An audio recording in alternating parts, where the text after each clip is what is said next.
നമസ്കാരം. ഷെക്കീന ബിഗ് ഡിബേറ്റിലേക്ക് സ്വാഗതം.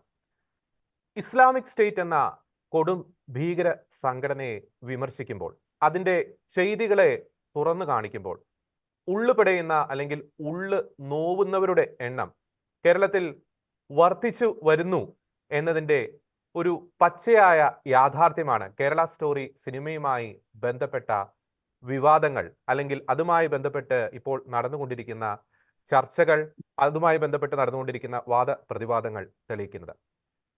Islamic state എന്ന ഭീകര സംഘടനയെ വിമർശിക്കുമ്പോൾ അല്ലെങ്കിൽ അതിൻ്റെ ചെയ്തികളെ തുറന്നു കാണിക്കുമ്പോൾ അത് ഒരു മതത്തിന് എതിരായിട്ടാണ് വിമർശിക്കുന്നത്, അല്ലെങ്കിൽ മതത്തിനെയാണ് അവഹേളിക്കുന്നത് എന്ന് വരുത്തി തീർത്ത്, അല്ലെങ്കിൽ അത്തരം തെറ്റിദ്ധാരണാജനകമായ പ്രചാരണങ്ങൾ നടത്തി ഇസ്ലാമിക് സ്റ്റേറ്റ് ഭീകര സംഘടനയെ പോലുള്ള തീവ്രവാദ സംഘടനകളുടെ ചെയ്തികൾ പൊതുസമൂഹം ഒരിക്കലും അറിയരുത്, അല്ലെങ്കിൽ സമൂഹത്തെ ഒരിക്കലും അറിയിക്കരുത് എന്ന അപ്രഖ്യാപിത തീട്ടൂരമിറക്കാൻ മത്സരിക്കുകയാണ് ഇവിടുത്തെ പല മാധ്യമങ്ങളും, പല പ്രീണനം മാത്രം ലക്ഷ്യമാക്കി പ്രവർത്തിക്കുന്ന രാഷ്ട്രീയ നേതാക്കളും. ഇസ്ലാമിക് സ്റ്റേറ്റിനെ വിമർശിക്കുമ്പോൾ എങ്ങനെയാണ് സാർ അത് ഇസ്ലാമിക സമൂഹത്തിനെതിരെയുള്ള വിമർശനമായി മാറുന്നത്? പ്രണയ കെണികളെ കുറിച്ചുള്ള കണക്ക് ചോദിക്കുന്നവർ യഥാർത്ഥത്തിൽ പെൺകുട്ടികളെ നഷ്ടപ്പെട്ട് കണ്ണീർ വാർത്ത് കരയുന്ന മാതാപിതാക്കളുടെ കണ്ണീരിനെയല്ലേ അപമാനിക്കുന്നത്? ഇസ്ലാമിക തീവ്രവാദികളാൽ പിച്ചു ചീന്തപ്പെട്ട പെൺകുട്ടികളുടെ ജീവിതത്തെയല്ലേ അപമാനിക്കുന്നത്? ഷെക്കീന ബിഗ് ഡിബേറ്റ് ചർച്ച ചെയ്യുന്നു. കേരള സ്റ്റോറിയിൽ മതം കലർത്തുന്നവരുടെ ലക്ഷ്യമെന്ത്? ഈ ചർച്ചയിൽ ഇന്ന് നമ്മോടൊപ്പം ചേരുന്നു സാമൂഹ്യ നിരീക്ഷകൻ ഫാദർ ടോം ഒലിക്കരോട്, ഒപ്പം തന്നെ മുതിർന്ന മാധ്യമ പ്രവർത്തകൻ ശ്രീ ടി ദേവപ്രസാദ്. ചർച്ചയിലേക്ക് സ്വാഗതം. ആദ്യം ഫാദർ ടോം ഒലിക്കരോട്, പ്രത്യേകിച്ച് ഈ കേരള സ്റ്റോറിയുമായി ബന്ധപ്പെട്ട് ഈ ദിവസങ്ങളിൽ ഇവിടെ നടക്കുന്ന വാദപ്രതിവാദങ്ങൾ, ചർച്ചകൾ, വിവാദങ്ങളൊക്കെ അങ്ങ് ശ്രദ്ധിച്ചിട്ടുണ്ടാകും. ഈ ഒരു സിനിമ കണ്ട ഒരു പ്രേക്ഷകൻ എന്ന നിലയിൽ ഈ ഒരു വിവാദം ഉണ്ടായതിനു ശേഷം ഈ 2-3 തവണ ഞാനൊരു സിനിമ കണ്ടു. പക്ഷേ ആ സിനിമയിൽ ഉടനീളം തെരഞ്ഞു നോക്കിയിട്ട് പോലും ഈ സിനിമയിൽ എന്തുകൊണ്ടാണ് പലരും ആക്ഷേപിക്കുന്നത് പോലെ, അല്ലെങ്കിൽ പലരും വിമർശനം ഉന്നയിക്കുന്നത് പോലെ ഒരു മതത്തിനെയാണ് വിമർശിച്ചത് എന്ന ആ ഒരു വിമർശനത്തിന്റെ ഒരു യാഥാർത്ഥ്യം എനിക്ക് ആ ഒരു സിനിമയിൽ കണ്ടുപിടിക്കാൻ കഴിഞ്ഞില്ല. അത് യഥാർത്ഥത്തിൽ ഇസ്ലാമിക് സ്റ്റേറ്റ് എന്ന ഭീകര സംഘടന എങ്ങനെയാണ് യുവതലമുറയെ വഴിതെറ്റിക്കുന്നത്, യുവതലമുറയെ ട്രാപ്പിൽ പെടുത്തുന്നത് എന്നതിന്റെ ഒരു കൃത്യമായിട്ടുള്ളൊരു നേർചിത്രമാണ് ആ ഒരു സിനിമ വരച്ചു കാട്ടുന്നത്. പക്ഷെ എന്നിട്ടും ഇപ്പൊ പ്രത്യേകിച്ച് കേരളത്തിലെ ചിലർക്ക് അത് ഒരു മതത്തിനെ വിമർശിക്കുന്ന രീതിയിൽ അവർ അതിനെ ചിത്രീകരിക്കുന്നു, അല്ലെങ്കിൽ മതത്തെ അവഹേളിക്കുന്ന രീതിയിൽ അതിനെ ചിത്രീകരിക്കുന്നു. യഥാർത്ഥത്തിൽ ഈ കേരള സ്റ്റോറിയിൽ ഈ മതം കലർത്തുന്നവരുടെ യഥാർത്ഥ ലക്ഷ്യം എന്താണ് ഫാദർ ടോം ഒലിക്കരോട്? ജോർജി, നമ്മൾ കേരള സ്റ്റോറി എന്ന് പറയുന്ന സിനിമയെ കുറിച്ച് എനിക്ക് 2022 മുതൽ സംസാരിക്കുന്നതാണ്. അതിന്റെ ആദ്യത്തെ ട്രെയിലർ വന്നപ്പോൾ മുതൽ അന്ന് മുതൽ അത് സംസാരിക്കുന്നതും എനിക്കൊന്ന് കഴിഞ്ഞ 2023 ഈ വിഷയവുമായി ബന്ധപ്പെട്ട് നമ്മൾ ചില ചർച്ചകൾ സംഘടിപ്പിച്ചിട്ടുള്ളതാണ്. അപ്പോൾ നിരന്തരമായിട്ട് കേരള സ്റ്റോറി എന്ന് പറയുന്നതിനെ സിനിമയെ കുറിച്ച് ചർച്ച നമ്മൾ ആദ്യം നമുക്ക് പറയേണ്ടത്, സിനിമയുടെ ട്രെയിലർ കാണുന്നു, അതിന്റെ കഥകൾ കേൾക്കുന്നു, പിന്നീട് സിനിമ കണ്ടു, ഇങ്ങനെയൊക്കെയുള്ള ഒരു പ്രേക്ഷകരും എന്നുള്ള നിലയിൽ കൂടി നമുക്ക് ആദ്യമുള്ളത് ഇതൊരു സിനിമയാണല്ലോ. എനിക്ക് ചോദിക്കാനുള്ളത്, കല എന്തുകൊണ്ടാണ് നിങ്ങൾക്ക് ഒരു കലയായിട്ട് കാണാൻ പറ്റാത്തത് എന്നുള്ളതാണ്. ഈ ചോദ്യം ജോർജി ശരിക്കും നമ്മൾ ആവർത്തിക്കണം. കലയെ എന്തുകൊണ്ടാണ് നിങ്ങൾക്ക് ഒരു കലയായിട്ട് കാണാൻ പറ്റാത്തത് എന്നുള്ളതാണ് ആദ്യത്തെ ചോദ്യം. ഇതൊരു സിനിമയല്ലേ? ഇതിന്റെ സംവിധായകൻ ഇറക്കിയിട്ടുള്ള ഒരു ഡോക്യുമെന്ററി ഒന്നും അല്ലല്ലോ, ഇതൊരു സിനിമയല്ലേ? എത്ര ആയിരക്കണക്കിന് സിനിമകൾ കേരളത്തിൽ ഇറങ്ങുന്നുണ്ട്. ആ സിനിമകളെല്ലാം പറയുന്നത് യാഥാർത്ഥ്യമാണെന്ന് പറഞ്ഞ് അതിന്റെ പുറകെ പോണോ? ഞാൻ വളരെ ബോധപൂർവമാണ് ഈ ചോദ്യം ചോദിച്ചത്. നിങ്ങൾക്ക് ഇതിനെ ഒരു സിനിമയായിട്ട് എന്തുകൊണ്ടാണ് കാണാൻ പറ്റാതെ പോകുന്നത് എന്നുള്ളതാണ്. ഈ ചോദ്യം കുറച്ചു കാലം മുമ്പ് നമ്മളോട് ചോദിച്ചതാണ്. ആരൊക്കെയാണ് ചോദിച്ചതെന്നറിയാമോ? ഇവിടുത്തെ രാഷ്ട്രീയക്കാർ, ഇടതും വലതുമുള്ള ആളുകൾ, ഇവിടുത്തെ മാധ്യമ പ്രവർത്തകർ, ഇവിടുത്തെ ബുദ്ധിജീവികൾ, പുരോഗമന പരിഷ്കാരികൾ. നമ്മൾ ക്രൈസ്തവരോട് ചോദിച്ചാണ്, നിങ്ങൾക്ക് സിനിമയെ സിനിമയായിട്ട് കാണാൻ പറ്റില്ലേ? കലയെ കലയായിട്ട് കാണാൻ പറ്റില്ലേ? ആവിഷ്കാര സ്വാതന്ത്ര്യത്തെ അംഗീകരിക്കാനുള്ള വിശാല ഹൃദയമല്ലേ? എപ്പോഴാണ് ചോദിച്ചെന്നറിയാമോ ജോർജി? ഈശോ സിനിമ ഇറങ്ങിക്കഴിഞ്ഞപ്പോൾ. ആ പേര് ദുരുപയോഗം ചെയ്തത് ശരിയല്ല, ക്രൈസ്തവ സമൂഹത്തിന്റെ മത വിശ്വാസത്തെ അത് വ്രണപ്പെടുത്തുന്നു എന്ന് നമ്മൾ പറഞ്ഞപ്പോൾ ചോദിച്ചു. കുരിശിലേക്ക് തലകുത്തി വീഴിച്ച് ഒരാളെ കൊല്ലുന്ന ആ സിനിമയുടെ അവസാന രംഗം കാണിച്ചപ്പോൾ അത് കർത്താവിന്റെ കുരിശിനെ അപമാനിക്കലാണ് എന്നുള്ള ആ വാദം നമ്മൾ ഉയർത്തിയപ്പോൾ ചോദിച്ചു, നിങ്ങൾക്ക് സിനിമയെ സിനിമയായി കാണാൻ പറ്റുന്നില്ലേ? അതുപോലെ തന്നെ ചില മലയാള സിനിമകൾ നമ്മുടെ വിശുദ്ധ കൂദാശകളെ, ക്രൈസ്തവ പ്രമേയങ്ങളെ ഒക്കെ അപമാനിപ്പിച്ചപ്പോൾ, പുരോഹിതരെയും സന്യസ്തരെയും അപകീർത്തിപ്പെടുത്തിയപ്പോൾ, അവരുടെ മാനുഷികമായ മഹത്വത്തെ പോലും തൃണവൽക്കരിച്ചപ്പോൾ, നമ്മൾ പ്രതിഷേധിച്ചപ്പോൾ ഇക്കൂട്ടർ നമ്മളോട് ചോദിച്ചു, സിനിമയെ സിനിമയായി കാണാൻ പറ്റില്ലേ? അടുത്തത് കക്കുകളി എന്ന് പറയുന്ന ഒരു കലാ അസംബന്ധം നമ്മൾ കേരളം കണ്ടല്ലോ. അതിനെതിരെ കേരളത്തിലെ നിസ്സഹായരായ സന്യസ്ത സമൂഹം നിരന്തരം പ്രതിഷേധിച്ചപ്പോൾ ഇക്കൂട്ടർ ഈ ചോദ്യമല്ലേ നമ്മളോട് തിരിച്ചു ചോദിച്ചത്, നിങ്ങൾക്ക് ഇത് സിനിമയെ സിനിമയായി കണ്ടുകൂടെ, കലയെ കലയായി കണ്ടുകൂടെ? കേരളത്തിലെ ഇടത് വിദ്യാർത്ഥി സംഘടനകൾ ഭരിക്കുന്ന ക്യാമ്പസുകളിൽ നമ്മുടെ ക്രൈസ്തവ ബിംബങ്ങളെയും പ്രതീകങ്ങളെയും വിശ്വാസത്തെയും ആക്ഷേപിച്ചും വികലമാക്കിക്കൊണ്ടും ഇവർ വരയും കുറിയും പഠിച്ചപ്പോൾ, കുട്ടി സഖാക്കന്മാർ അടക്കമുള്ള വരയും കുറിയും പഠിച്ചപ്പോൾ നമ്മൾ പ്രതിഷേധിച്ചപ്പോൾ ഇക്കൂട്ടർ ചോദിച്ചു, ആവിഷ്കാരത്തെ നിങ്ങൾക്ക് എന്തുകൊണ്ടാണ് ആ സ്വാതന്ത്ര്യത്തെ വിലമതിക്കാൻ പറ്റുന്നത്? അപ്പോൾ ഇവിടെ നമുക്ക് തിരിച്ചു ചോദിക്കാനുള്ള ചോദ്യം, കേരള സ്റ്റോറി ഒരു സിനിമയാണ്. ഒരു സിനിമയിൽ അതിന്റെ സംവിധായകന്റെ, അതിന്റെ നിർമ്മാതാവിന്റെ, അതിൽ പങ്കെടുക്കുന്നവരുടെ ആവിഷ്കാര സ്വാതന്ത്ര്യത്തെ അംഗീകരിച്ചുകൊണ്ട് ഇതിനെ ഒരു സിനിമയായിട്ട് എന്തുകൊണ്ടാണ് കാണാൻ പറ്റാത്തത്? ഇതിലാണ് ഇപ്പോൾ കേരള സ്റ്റോറിയെ കുറിച്ച് അതിന്റെ കണക്കുകൾ പറയണമെന്ന് പറയുന്നു, അതിലെ പെരുപ്പിച്ച കണക്കാണെന്ന് പറയുന്നു. ഇതൊരു സിനിമയാണ്, കൃത്യമായ കണക്കനുസരിച്ച് നടത്താൻ. It is not a historical document. ഇത് ചരിത്ര രേഖ അവതരിപ്പിക്കുന്നതല്ല. സിനിമ എപ്പോഴാണ്? നമ്മളിപ്പോൾ മലയാളികൾ ചർച്ച ചെയ്യുന്ന ആടുജീവിതം, ഒരാളുടെ സിനിമ. നമ്മുടെ ബെന്യാമിൻ തന്നെ പറയുന്നുണ്ട്, അതിലെ യഥാർത്ഥ അനുഭവം എന്ന് പറയുന്നത് 30%, ബാക്കി എന്റെ കൂട്ടിച്ചേർക്കലുമാണ് അദ്ദേഹത്തിന്റെ, അല്ലേ? അപ്പോൾ അങ്ങനെയാണെങ്കിൽ ഇതിലെ ഈ 30,000 എന്നോ 32 വാട്ടവർ ദ നമ്പർ, നമ്മൾ എന്തിനാണ് ആ നമ്പറിന്റെ പിറകെ പോകുന്നത്? അതൊരു സിനിമയാണ്. ആ സിനിമ ചില കാര്യങ്ങൾ പറയാൻ ആഗ്രഹിക്കുന്നുണ്ട്. ആ സിനിമ ഇവിടെ ബാൻ ചെയ്യപ്പെടാത്തൊരു കലാ സൃഷ്ടി ആയതുകൊണ്ട് തന്നെ താല്പര്യമുള്ളവർക്ക് കാണാനായിട്ട്, പ്രദർശിപ്പിക്കാനായിട്ട് അവസരമുണ്ട്. അത് കാണുന്നതിൽ എന്താണ് പ്രശ്നം? അതൊരു ആവിഷ്കാരമല്ലേ? അത് കണ്ട ശേഷം അതിലെ കാണികൾ വിലയിരുത്തട്ടെ, അതിൽ തെറ്റ് ശരിയുണ്ടോ? കേരള സമൂഹത്തിൽ നടക്കുന്ന ചില നാടകങ്ങളുടെ തനിയാവർത്തനങ്ങൾ അതിൽ ആവിഷ്കരിച്ചിട്ടുണ്ടോ? അത് പ്രേക്ഷകരല്ലേ വിലയിരുത്തേണ്ടത്. അപ്പോൾ എന്തിനാണ് ഈ അനാവശ്യമായ വിവാദം ഉണ്ടാക്കിയെടുക്കുന്നത്? അപ്പോൾ കേരള സ്റ്റോറി സുദീപ്തോ സെൻ സംവിധാനം ചെയ്ത ഒരു സിനിമയാണ്. ആ സിനിമയെ അങ്ങനെ തന്നെ കാണണം. അപ്പോൾ അതിനെ കാണാതെ അതിലെ കണക്ക് ചോദിച്ചും അത് മുസ്ലിം സമൂഹത്തിനെതിരാണെന്ന് പറഞ്ഞ് ചില ആളുകൾ ഇപ്പോൾ വെളിയിൽ വരികയാണ്. അവർ ഇതിൽ ഈ മുസ്ലിം സമൂഹത്തിന്റെ പേര് പറഞ്ഞ് അവർ ആളാവാനും ഈ കേരളത്തിലെ ക്രിസ്ത്യാനികളെ മുസ്ലിങ്ങളെ തമ്മിലടിപ്പിക്കാനുമാണ് ശ്രമിക്കുന്നത്. വെറുതെ 2000 വർഷമായിട്ട് നമ്മൾ ഇവിടെ ജീവിക്കുന്ന ആളുകളാണ് ഇവിടെയുള്ള ക്രൈസ്തവർ. ഇനി മുസ്ലിം സമൂഹവുമായിട്ട് ഇടചേർന്ന് 1000-ൽ പരം വർഷത്തിന്റെ ഒരു ജീവിതം ഇവിടെ ഉണ്ട്.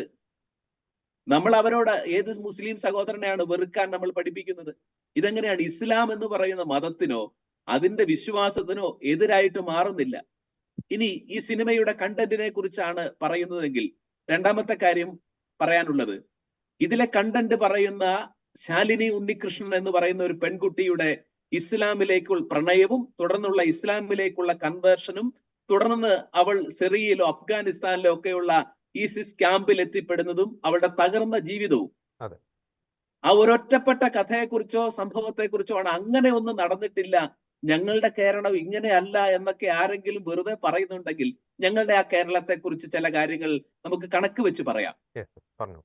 2016 നിയമസഭയിൽ ഒരു സബ്മിഷൻ നടത്തുകയാണ് അന്നത്തെ പ്രതിപക്ഷ നേതാവായിരുന്ന നമ്മുടെ സാക്ഷാൽ രമേശ് ചെന്നിത്തല. അദ്ദേഹം ചോദിക്കുകയാണ്, IS-ലേക്ക് ചില റിക്രൂട്ട്മെന്റുകൾ കേരളത്തിൽ നടക്കുന്നതായിട്ട് അറിയുന്നുണ്ട്, എന്താണ് വസ്തുത? ഇതിനെ അന്തരിച്ചുപോയ ശ്രീ PT തോമസ് MP പിന്താങ്ങുന്നുണ്ട്. ഒപ്പം തന്നെ തൃക്കരിപ്പൂർ MLA രാജഗോപാൽ ഇതിനെ പിന്താങ്ങിക്കൊണ്ട് സംസാരിക്കുന്നുണ്ട്. ഇതിന്റെ വസ്തുത എന്താണ്? PT തോമസ് പറയുന്നു, തമ്മനത്തുള്ള ഒരു പെൺകുട്ടിയുടെ ഇങ്ങനെയുള്ള ദുരന്ത കഥ അദ്ദേഹത്തിന് വ്യക്തമായിട്ട് അറിയാം, ഒരു കുടുംബത്തിന്റെ കഥ അറിയാം. രാജഗോപാൽ പറയുന്നു, തൃക്കരിപ്പൂരുള്ള 3 കുടുംബങ്ങളിൽ നിന്ന് 13 വ്യക്തികൾ പോയ കഥ അദ്ദേഹത്തിന് അറിയാം. ഈ വിഷയത്തിന് റിപ്ലൈ ആയിട്ട് അന്നത്തെ 2016 നമ്മുടെ മുഖ്യമന്ത്രി ശ്രീ പിണറായി വിജയൻ പറയുകയാണ്, കേരളത്തിൽ നിന്ന് കാസർഗോഡ് ജില്ലയിൽ നിന്ന് 17 പേരും പാലക്കാട് ജില്ലയിൽ നിന്ന് 7 പേരും അതിലൊരാൾ തിരുവനന്തപുരം സ്വദേശിനിയായിട്ടുള്ള ആളാണ്, ആ വ്യക്തിയും അഫ്ഗാനിസ്ഥാനിലേക്ക് IS-ന്റെ ഭാഗമായിട്ട് പോയിട്ടുണ്ട് എന്നുള്ളത് ഗവൺമെന്റിന് കണക്കുണ്ട്. എന്നിട്ട് അദ്ദേഹം പറയാണ് ഇത് അതീവ ഗൗരവമായ കാര്യമാണ്. ഇത് ആരാണ് പറഞ്ഞത്? മുഖ്യമന്ത്രി, പറയുന്നത് 2016 കേരള മുഖ്യമന്ത്രി കേരളത്തിന്റെ നിയമസഭ ഡോക്യുമെന്റിലുണ്ട്. 21 വ്യക്തികൾ നമ്മുടെ കേരളത്തിൽ നിന്ന് IS-ലേക്ക് പോയെങ്കിൽ അതിലൊരാളുടെ കഥയാണ് ഈ കേരള സ്റ്റോറി ആയിട്ട് പറയുന്നെങ്കിൽ അതിൽ കാര്യമില്ലേ? അതെ. അപ്പോൾ ഇവരിപ്പോൾ പ്രചരിപ്പിക്കുന്ന ഈ 30,000 ഒരു സിനിമയുടെ വിജയത്തിന് വേണ്ടി സംവിധായകന്റെ ആവിഷ്കാര സ്വാതന്ത്ര്യം ഉപയോഗിച്ചതാവട്ടെ, അതിൽ 21 പേരുടെ കഥയുണ്ടല്ലോ. അതിൽ അങ്ങ് പറഞ്ഞതുപോലെ അതിൽ ഒരാളായിക്കോട്ടെ, അത് വളരെ ഗൗരവമായിട്ടുള്ള വിഷയം തന്നെയാണത്. ഈ ഇത്രയും ആളുകൾ പോയി. ഇനി ചില വിഷയങ്ങളിലേക്ക് വരാം. നമ്മള് നിമിഷ, ഫാത്തിമയായിട്ട് മാറിയ നിമിഷയുടെ അമ്മ ബിന്ദുവിനെ നമ്മൾ ആരെങ്കിലും ഓർക്കുന്നുണ്ടോ? അവര് പത്രങ്ങളിൽ അവരുടെ വിലാപം നമ്മൾ കണ്ടതാണല്ലോ. എന്റെ മകളെ അവളുടെ മുസ്ലിം ഫ്രണ്ട് അപഹരിച്ചുകൊണ്ട് പോയി, അവൻ അവളെ ഗർഭിണിയാക്കി, അതിനുശേഷം മറ്റൊരാളെ വിവാഹം ചെയ്യാൻ നിർബന്ധിക്കുന്നു. എവിടെയാണ് നിമിഷ ഇപ്പോൾ ഉള്ളത്? ബിന്ദു എന്തിനാണ് മാധ്യമങ്ങളുടെ മുമ്പിൽ കരഞ്ഞത്? അഫ്ഗാനിസ്ഥാനിൽ നിന്ന് മകളെ കൊണ്ടുവരാൻ വേണ്ടിയിട്ടല്ലേ? ഇതൊരു സത്യമാണല്ലോ. ഇനി നമുക്ക് അടുത്ത വിഷയങ്ങളുണ്ട്. മറിയമായിട്ട് മാറിയ മെറിന്റെ കഥയുണ്ട്. അതുപോലെ തന്നെ സോണിയ സെബാസ്റ്റ്യന്റെ കഥയുണ്ട്. ഇനി ഐഷയായിട്ട് മാറിയ സോണിയ സെബാസ്റ്റിന്റെ കഥയുണ്ട്. ഷഹാനയായിട്ട് മാറിയ അപർണയുടെ കഥയുണ്ട്. ഹാദിയായിട്ട് മാറിയ അഖിലയുടെ കഥ നമ്മുടെ മുമ്പിലുണ്ട്. അഖില ജഫ്രിൻ ഷഹാനയാണല്ലോ വിവാഹം കഴിച്ചത്.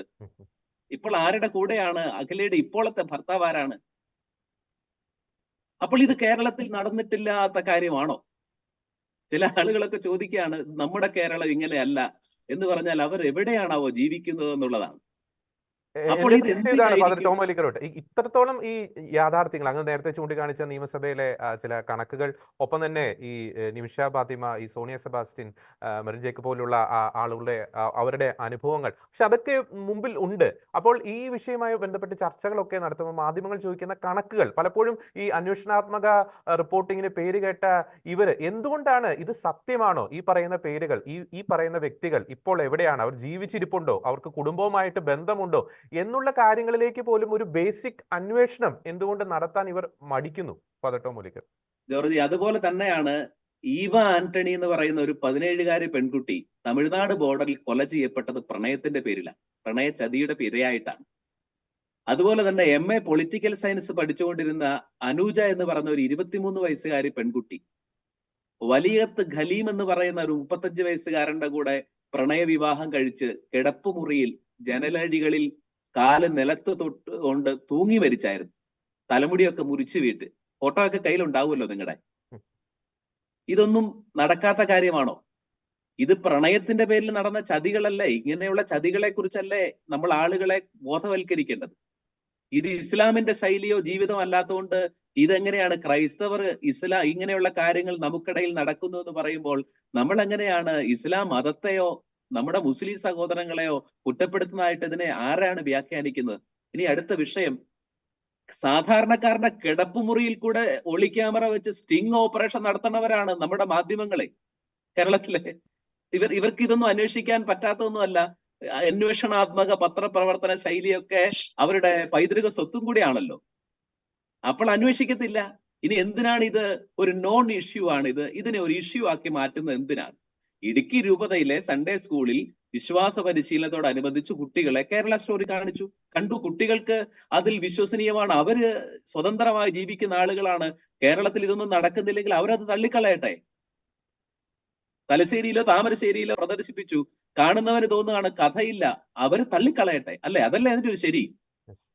അപ്പോൾ ഇതെന്തിനാണ് ഇവരിപ്പോൾ വിവാദമാക്കുന്നത്? അവർക്ക് അന്വേഷിക്കാം. ഈ കണക്കുകളും ഈ പേരുകളും ഒക്കെ കൺമുമ്പിൽ ഉണ്ടായിട്ടും അതൊന്നും പറയാത്തതിന്റെ കാരണം എന്താണെന്നറിയാമോ? കേരളത്തിൽ കുറെ കാലം മുമ്പ് ഒരു ഇടത് സഹയാത്രികൻ ഉണ്ടായിരുന്നു. അദ്ദേഹത്തിന്റെ മകൻ ഒരിക്കൽ പത്രക്കാരോടങ്ങാണ്ട് പറഞ്ഞ ഒരു കാര്യമുണ്ട്. അപ്പനെ കാണാൻ വേണ്ടി ചില പ്രത്യേക ആളുകൾ വരുമായിരുന്നു. അവർ ഈന്തപ്പഴവും ഗൾഫിലേക്കുള്ള ടൂറിന്റെ ടിക്കറ്റും അങ്ങനെയുള്ള ചില്ലറ സാധനങ്ങളൊക്കെ ഗിഫ്റ്റായിട്ട് കൊണ്ട് കൊടുക്കുമായിരുന്നു. നിങ്ങളത് കണ്ടിട്ടും കേട്ടിട്ടും ഒക്കെ കാണുമെന്ന് ഞാൻ വിചാരിക്കുകയാണ്. ഇതൊക്കെ തന്നെയാണ് ഇപ്പോൾ ഈ ഇതൊന്നും ശരിയല്ലെന്നും ഇങ്ങനെയൊന്നും അല്ല നടക്കുന്നതെന്നും കേരളം ഇങ്ങനെയല്ലെന്നും ഒക്കെ പറയാൻ ചിലരെ പ്രേരിപ്പിക്കുന്നതിന്റെ അടിസ്ഥാനമെന്ന് മാത്രമേ നമ്മൾ മനസ്സിലാക്കേണ്ടതുള്ളൂ. അത് മേടിക്കുന്നവർ മേടിച്ച് അനുഭവിച്ചു കൊള്ളുക. പക്ഷേ നിരന്തരം പറയുന്നവരോട് നമ്മളെ അത് പൊട്ടം കളിപ്പിക്കാൻ ശ്രമിക്കേണ്ട, കാര്യമൊക്കെ നമുക്ക് നന്നായി മനസ്സിലാവുന്നുണ്ട് എന്നുള്ളത് ഇക്കൂട്ടരോട് പറയുക മാത്രമാണ് നമുക്ക് പ്രധാനമായിട്ട് ചെയ്യാനുള്ളത്. യെസ്, യെസ്, വ്യക്തമാണ്. ശ്രീ ടി ദേവപ്രസാദ്, ഞാൻ തുടക്കത്തിൽ സൂചിപ്പിച്ചതുപോലെ ഈ ഇത്തരം വിഷയങ്ങൾ, അതായത് ഇസ്ലാമിക തീവ്രവാദം ഉയർത്തുന്ന വിഷയങ്ങൾ, അവരുടെ ചതികൾ അല്ലെങ്കിൽ അവർ ഈ യുവാക്കളെ ട്രാപ്പിൽപ്പെടുത്തുന്ന മാർഗങ്ങൾ, അത് പ്രണയമായിക്കോട്ടെ അല്ലെങ്കിൽ ഈ ലഹരി വഴിയുള്ള ഈ കാര്യങ്ങളായിക്കോട്ടെ, അപ്പോൾ അത്തരം കാര്യങ്ങളെ തുറന്നു കാണിക്കുമ്പോൾ അതൊരു മതത്തിനെതിരെ ആണ് എന്ന് വരുത്തി തീർത്ത് വിവാദങ്ങൾ ഉണ്ടാക്കി അല്ലെങ്കിൽ അത്തരം ചെയ്തികളെ തുറന്നു കാണിക്കുന്നവരെ നിശബ്ദരാക്കുന്ന ഒരു പ്രവണത, അത് നമുക്ക് പാല പിതാവിന്റെ ആ ഒരു പ്രസംഗം മുതൽ കൃത്യമായിട്ട് തന്നെ നമുക്ക് മനസ്സിലാക്കാൻ സാധിക്കും. അപ്പോൾ പ്രണയ കെണികൾ അല്ലെങ്കിൽ ലഹരിയുമായി ബന്ധപ്പെട്ട ആ ഒരു കെണികൾ, അത്തരം ചെയ്തികളെ തുറന്നു കാണിക്കുമ്പോൾ ഒരു മതത്തിനെതിരെ എന്ന് വരുത്തി തീർക്കുന്നു, ഭയപ്പെടുത്തി നിശബ്ദരാക്കാൻ ശ്രമിക്കുന്നു. അത് വളരെ ദൂരവ്യാപകമായിട്ടുള്ള ഒരു പ്രത്യാഘാതം തന്നെയല്ലേ നമ്മുടെ സമൂഹത്തിൽ സൃഷ്ടിക്കുന്നത്. നമ്മുടെ സമൂഹത്തെ അസ്ഥിരപ്പെടുത്തുന്ന സാമൂഹ്യ തിന്മകൾക്കെതിരെ ഇനി ആരും പ്രതികരിക്കേണ്ട, അത് ഇവിടെ നിർബോധം നടക്കട്ടെ എന്ന രീതിയിലുള്ള ഒരു ഒരു ഒരു കാഴ്ചപ്പാടാണ് ഇക്കൂട്ടർ സൃഷ്ടിക്കുന്നത്. അത് വളരെ ഗുരുതരമായ അവസ്ഥയിലേക്ക് നമ്മുടെ കേരള സമൂഹത്തെ കൊണ്ടുചെന്ന് എത്തിക്കില്ലേ ശ്രീ ടി ദേവപ്രസാദ്? ഒരു മതത്തെ പ്രീതിപ്പെടുത്താൻ വേണ്ടി മതസ്പർദ്ധ വളർത്തുന്ന പ്രവർത്തനങ്ങളാണ് ചില മാധ്യമ തീവ്രവാദികളും ഇടതുപക്ഷ വലതുപക്ഷ തീവ്രവാദികളും ഇപ്പോൾ ചെയ്തുകൊണ്ടിരിക്കുന്നത്. വളരെ പ്രത്യേകിച്ചും തെരഞ്ഞെടുപ്പിൽ ഒരു സമൂഹത്തെ, മുസ്ലിം സമൂഹത്തെ തങ്ങളുടെ കൂടെ നിർത്താൻ വേണ്ടി ആ സമൂഹം മുഴുവൻ തീവ്രവാദികളാണെന്ന് വരുത്താനുള്ള ഒരു ഗൂഢശ്രമം ഇവർ നടത്തുന്നു എന്നാണ് എൻ്റെ സങ്കടം. കാരണം കേരള സ്റ്റോറിയുടെ കഥയായാലും കേരളത്തിൽ നടക്കുന്ന സംഭവങ്ങളായാലും മുസ്ലിം സമൂഹം മുഴുവൻ അതിനെ അംഗീകരിക്കുകയോ അതിനുവേണ്ടി വാദിക്കുകയോ ചെയ്യുന്നവരല്ല എന്നുള്ളതാണ് യാഥാർത്ഥ്യം. മുസ്ലിം സമൂഹത്തിലെ ഏതാനും തീവ്രവാദികൾ, IS എന്ന് പറയുന്നത് തന്നെ മുസ്ലിം സമൂഹത്തിലെ തീവ്രവാദി സംഘമാണ്. ആ തീവ്രവാദി സംഘം കേരളത്തിൽ മാത്രമല്ല ലോകത്തെമ്പാടും നടത്തുന്ന ലൈംഗിക അടിമകളെ സൃഷ്ടിക്കുന്ന ഒരു രീതിയാണ് കേരളത്തിലും അവർ ആവിഷ്കരിച്ചത്. അത് ക്രൈസ്തവ പെൺകുട്ടികളെ അവർ അങ്ങനെ തട്ടിക്കൊണ്ട് പോയിട്ടുണ്ട് എന്നുള്ളതാണ് ഹൈന്ദവരുടെയും ക്രൈസ്തവരുടെയും സങ്കടം. ഇനി ഇതിനെക്കുറിച്ചുള്ള കേരള സ്റ്റോറിയെക്കുറിച്ച് പറഞ്ഞു വരുമ്പോൾ അച്ഛൻ പറഞ്ഞ കാര്യത്തിൽ ഒരു കാര്യം കൂടി എനിക്ക് കൂട്ടിച്ചേർക്കണമെന്ന് ഞാൻ കരുതുന്നു. അതായത് ഇതൊരു കലയായി കണ്ടാൽ പോരെ എന്നുള്ള ഒരു ചോദ്യം. അത് നമ്മൾ ക്രൈസ്തവരോട് ചോദിച്ചത് പോലെയുള്ള ഒരു സാഹചര്യം അല്ല ഇപ്പോഴുള്ളത് എന്നുകൂടി നമ്മൾ കൂട്ടിച്ചേർക്കണം. ആവിഷ്കാര സ്വാതന്ത്ര്യം എല്ലാവർക്കും അറിയുന്ന പോലെ ഇന്ത്യൻ ഭരണഘടനയുടെ ആർട്ടിക്കിൾ 19(1) അനുസരിച്ച്, അതായത് ഇന്ത്യൻ പൗരനുള്ള അഭിപ്രായ സ്വാതന്ത്ര്യത്തിൽ നിന്ന് വരുന്ന ഒരു ബൈ പ്രോഡക്റ്റ് ആണ്. അല്ലാതെ ഇന്ത്യൻ ഭരണഘടനയിൽ അത് എഴുതപ്പെട്ട ഒരു അവകാശമല്ല പത്രസ്വാതന്ത്ര്യം. ഈ പത്രസ്വാതന്ത്ര്യത്തിന് റീസണബിൾ ലിമിറ്റേഷൻസ് ഉണ്ട്. ആ റീസണബിൾ ലിമിറ്റേഷൻസ് എന്ന് പറഞ്ഞാൽ മറ്റുള്ളവരുടെ വികാരങ്ങളെ ഹനിക്കുന്ന ഒരു കാര്യം ചെയ്യാൻ പാടില്ല. ഉദാഹരണത്തിന് ഒരു മത നേതാവിനെ കുറിച്ച്, ഇപ്പൊ അച്ഛൻ ചൂണ്ടിക്കാണിച്ച ഉദാഹരണം ഈശോയെക്കുറിച്ച് പറയാൻ പാടില്ല. അത് മറ്റുള്ള മതങ്ങളിൽ ക്രൈസ്തവ മതത്തെ ഹനിക്കുന്നതാണ്. അതുപോലെയല്ല ഒരു സാമൂഹ്യ യാഥാർത്ഥ്യത്തെക്കുറിച്ച് ഒരു സിനിമ ഉണ്ടാക്കുന്നത്. അത് നമ്മൾ വളരെ കൃത്യമായിട്ട് മനസ്സിലാക്കണം. ഇത് കേരള സ്റ്റോറി എന്ന് പറയുന്നത് കേരളത്തിലെ ഒരു സാമൂഹ്യ യാഥാർത്ഥ്യത്തെക്കുറിച്ച് അച്ഛൻ ചൂണ്ടിക്കാണിച്ചതുപോലെ 2016 പിണറായി വിജയൻ കേരള നിയമസഭയിൽ പറഞ്ഞ, കേരളത്തിന്റെ മുഖ്യമന്ത്രി നിയമസഭയിൽ പറഞ്ഞ കേരളത്തിൽ നിലനിൽക്കുന്ന ഒരു അതീവ സാഹചര്യത്തെക്കുറിച്ച് ഉണ്ടാക്കിയിരിക്കുന്ന ഒരു ചിത്രമാണ്. അതിനകത്ത് ഈ ശാലിനി എന്ന് പറയുന്ന ഹൈന്ദവ പെൺകുട്ടി മാത്രമല്ല, ആ സിനിമ കണ്ടിട്ട് പലരും ആ പെൺകുട്ടിയെ മാത്രം, അതിനകത്തൊരു ക്രിസ്ത്യൻ പെൺകുട്ടിയുണ്ട്. ആ പെൺകുട്ടി അതിനെ റെസിസ്റ്റ് ചെയ്ത് നിൽക്കുന്നതൊക്കെ നമ്മൾ അതിനകത്ത് കാണുന്നുണ്ട്. അപ്പൊ ക്രൈസ്തവ പാരമ്പര്യത്തിന്റെ ഒക്കെ ഒരു പ്രത്യേകത സുദീപ്തസന അതിനകത്ത് കാണിക്കുന്നുണ്ട്. അപ്പം ഈ ഒരു ചാനൽ ചർച്ചയിൽ BJPയുടെ പ്രതിനിധിയായിട്ട് വന്ന ഗോപാലകൃഷ്ണൻ പറഞ്ഞത് നമ്മുടെ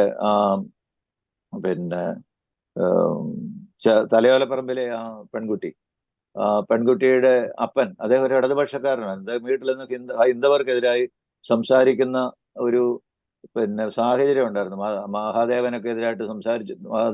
അതിലൊക്കെ എനിക്കിന്ന് പശ്ചാത്താപം തോന്നുന്നു ഗോപാലകൃഷ്ണനോട് പറഞ്ഞായിട്ട് അദ്ദേഹം പറഞ്ഞിട്ടുണ്ട്. ഞാൻ കേട്ടിട്ടില്ല.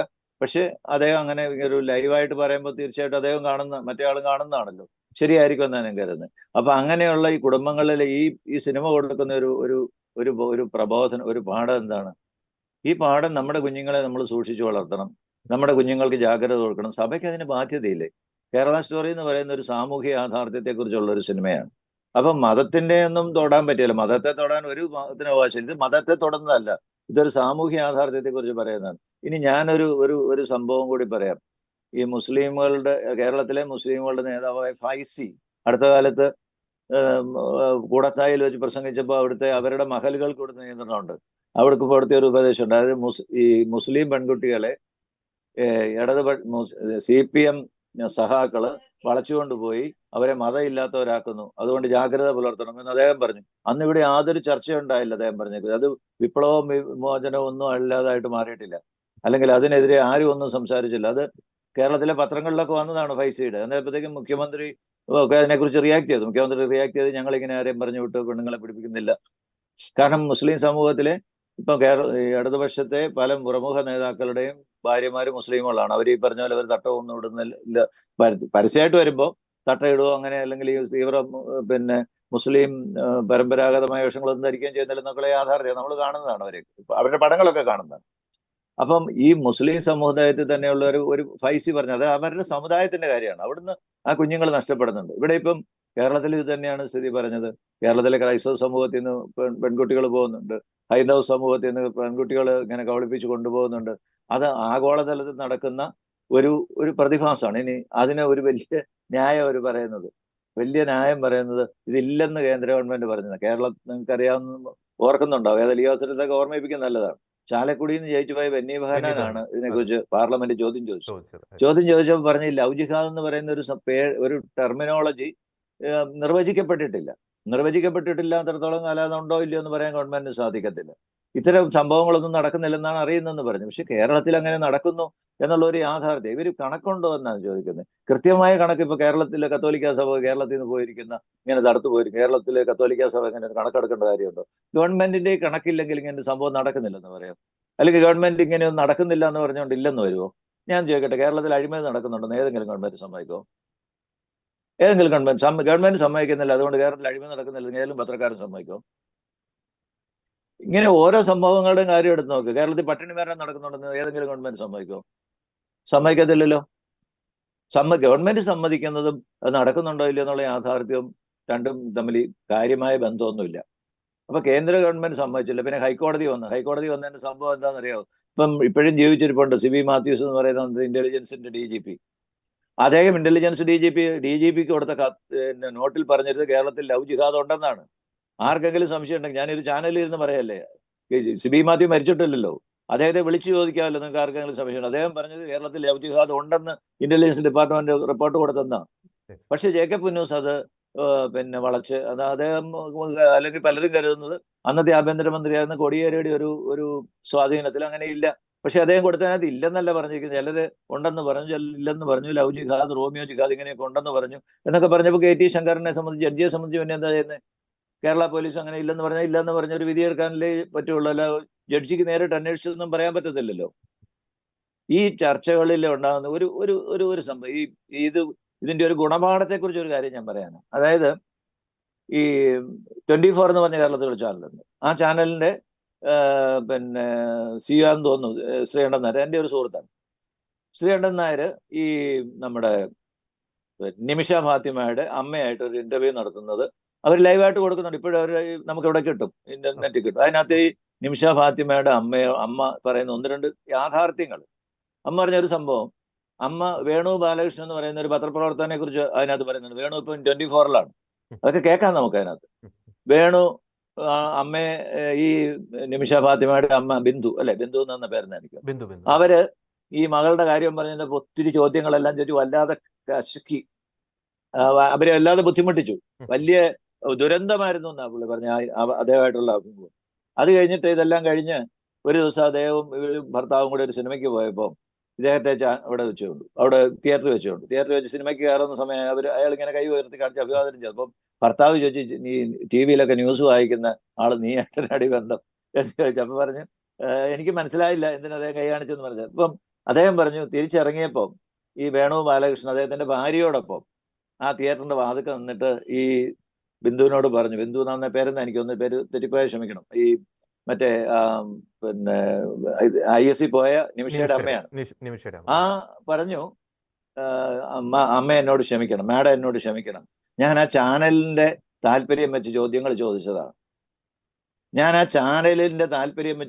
ചോദിച്ചതാണ്.